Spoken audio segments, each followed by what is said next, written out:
Salam berjumpa kembali teman-teman sekalian, Bapak Ibu, Saudara-saudari, sahabat-sahabat yang terkasih dalam Tuhan. Pada kesempatan ini saya mengajak kita kembali lagi mempersiapkan sedikit waktu kita mendengarkan sabda Tuhan yang kita ambil dari Penginjil Lukas bab 18 ayat 1 sampai 8. Perumpamaan tentang hakim yang tak benar. Yesus mengatakan suatu perumpamaan kepada mereka untuk menegaskan bahwa mereka harus selalu berdoa dengan tidak jemu-jemu. Katanya, dalam sebuah kota ada seorang hakim yang tidak takut akan Allah dan tidak menghormati seorang pun. Dan di kota itu ada seorang janda yang selalu datang kepada hakim itu dan berkata, "Belalah hakku terhadap lawanku." Beberapa waktu lamanya hakim itu menolak. Tetapi kemudian ia berkata dalam hatinya, "Walaupun aku tidak takut akan Allah dan tidak menghormati seorang pun, namun karena janda ini menyusahkan aku, baiklah aku membenarkan dia, supaya jangan terus saja ia datang dan akhirnya menyerang aku." Kata Tuhan, camkanlah apa yang dikatakan hakim yang lain itu. Tidakkah Allah akan membenarkan orang-orang pilihannya yang siang malam berseru kepadanya? Dan adakah ia mengulur-ulur waktu sebelum menolong mereka? Aku berkata kepadamu, ia akan segera membenarkan mereka. Akan tetapi jika Anak Manusia itu datang, adakah ia mendapati iman di bumi? Demikianlah sabda Tuhan. Terpujilah Kristus. Bapak Ibu, Saudara-saudari, teman-teman sekalian, sahabat-sahabatku yang terkasih, bacaan Penginjil Lukas yang telah kita dengarkan tadi merupakan bacaan Injil untuk hari Minggu biasa yang ke-29. Jadi bacaan ini ditampilkan kepada kita sebuah perumpamaan yang diangkat oleh Yesus tentang seorang hakim yang tak benar. Perumpamaan ini diangkat oleh Yesus sebagaimana dikatakan oleh penginjil Lukas untuk menegaskan bahwa orang-orang atau pendengarnya harus selalu berdoa dengan tidak jemu-jemu.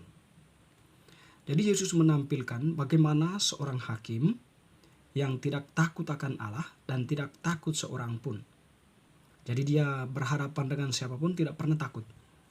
Nah, di tempat itu, di kota itu ada seorang janda. Dan janda itu mempunyai masalah, oleh karena itu dia meminta perlindungan kepada hakim itu untuk membela haknya terhadap orang yang menuntut dia. Tentu dalam hal ini, janda itu tidak hanya sekali menyampaikan harapannya, tetapi terus-menerus ya. Nah, sehingga suatu saat hakim itu kemudian sadar bahwa atau dia menemukan sebuah pemikiran, nanti janda ini akan terus-menerus mengganggu aku kalau seandainya aku tidak membantunya. Dan oleh karena itu aku harus membantunya meskipun aku tidak takut akan Allah dan tidak takut dengan siapapun. Dan hakim itu pun jadi menolong hamba janda itu. Teman-teman, saudara-saudari, perumpamaan ini diangkat oleh Yesus tadi seperti dikatakan pada awal bacaan Injil untuk menegaskan bagaimana manusia itu harus berdoa. Jadi hakim itu ya mungkin menggambarkan posisi Allah ya. Allah yang senantiasa mau mendengarkan atau senantiasa yang mempunyai belas kasihan. Allah yang mempunyai cinta, Allah yang mempunyai kebaikan, Allah yang mempunyai rasa iba terhadap manusia. Dan janda itu mungkin menggambarkan posisi manusia yang selalu berdoa. Jadi janda itu yang meminta-minta, mungkin gambaran atau Yesus hendak mengatakan kita mengambil sikap dari janda itu untuk terus berdoa, untuk terus berkata kepada Tuhan, untuk terus menggedor-gedor Tuhan. Atau dalam bahasa janda tadi itu ya, janda itu ya datang kepadanya lalu menuntut haknya. Jadi pada Allah itu kita menuntut dalam arti tertentu ya. Menuntut dalam arti bahwa kita datang dengan segala harapan kita menyampaikan kepada Allah kita, di samping kita memuji dan memuliakan namanya. Jadi Yesus di sini mau menegaskan hal itu kepada kita, bahwa berdoa jangan pernah jemu-jemu. Berdoalah terus-menerus, sebab doamu itu tidak akan sia-sia kalau doa itu lahir dari ketulusan hati. Sehingga tadi pada beberapa bagian Yesus mengatakannya, aku berkata kepadamu, tidakkah aku berkata kepadamu, ia akan segera membenarkan mereka. Akan tetapi jika Anak Manusia itu datang, adakah ia mendapati iman di bumi? Mungkin di sini Yesus mau mengatakan bahwa Allah itu ya akan mendengarkan setiap jeritan orang kepadanya. Atau dia mau mengatakan, Yesus mau mengatakan bahwa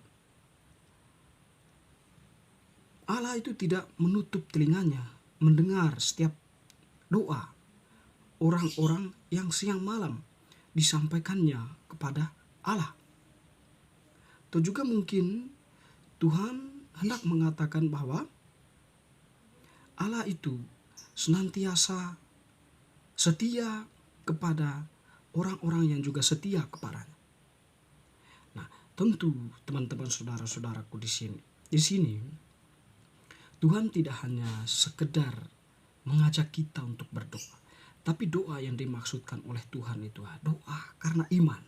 Doa yang lahir dari iman. Bahwa iman itu dipahami sebagai rasa percaya kita kepada Allah. Kita menaruh seluruh diri kita kepada Allah, segala harapan kita kepada Allah, karena kita tahu bahwa di dalam Allah itu ada segala sesuatu yang disediakan untuk hidup kita.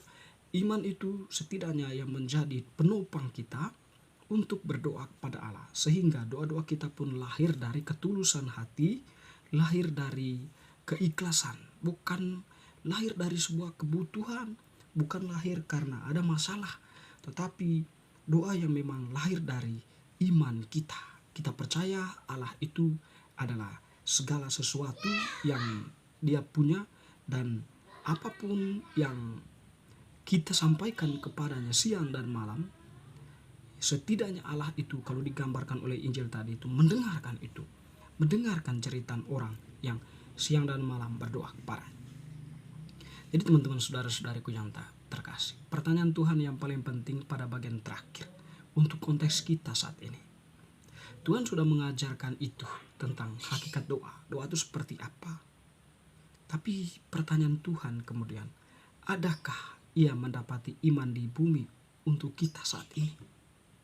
Ada begitu banyak tawaran kenikmatan dunia. Ada begitu banyak kepentingan-kepentingan yang memang membuat kita terdorong untuk mengambil bagian di dalam tawaran dunia itu.